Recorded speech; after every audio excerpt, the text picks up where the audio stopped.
Hi class, a few of you have asked about 66 and 67 in the parallel and perpendicular section of chapter 6.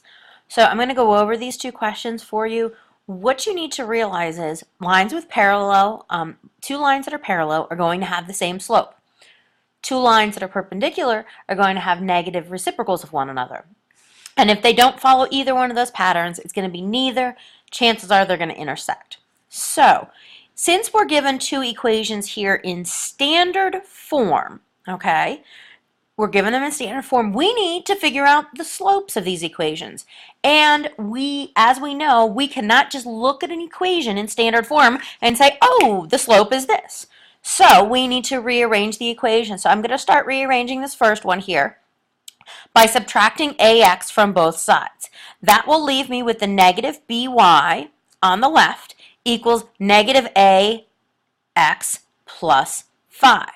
So then I have to get y by itself in slope-intercept form, so I divide everything by b. Everything by b, not just the y and the x. Everything has to be divided by b.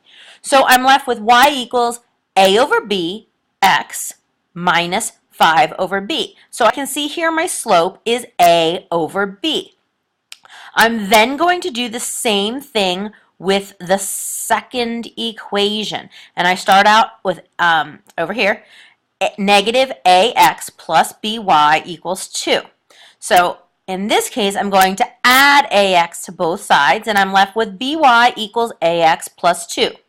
Again, dividing everything by b, I'm left with y equals a over b x plus 2 over, and that's a little funny b there. So if we compare the two slopes here, here's the slope of the one equation, it's a over b, and here's the slope of the second equation, a over b. They're both the same. Therefore, we have parallel lines. Let's look at 67.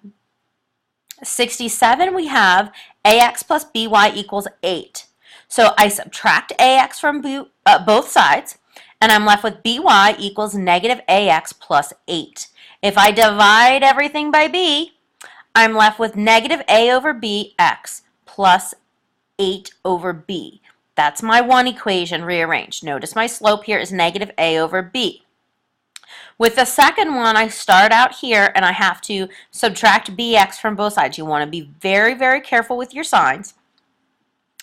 And I'm left with negative ay equals negative bx, and that should be a plus 1 here, not a little equal sign. And then I divide everything by a negative a, and I'm left with y equals bax plus a negative 1 over a.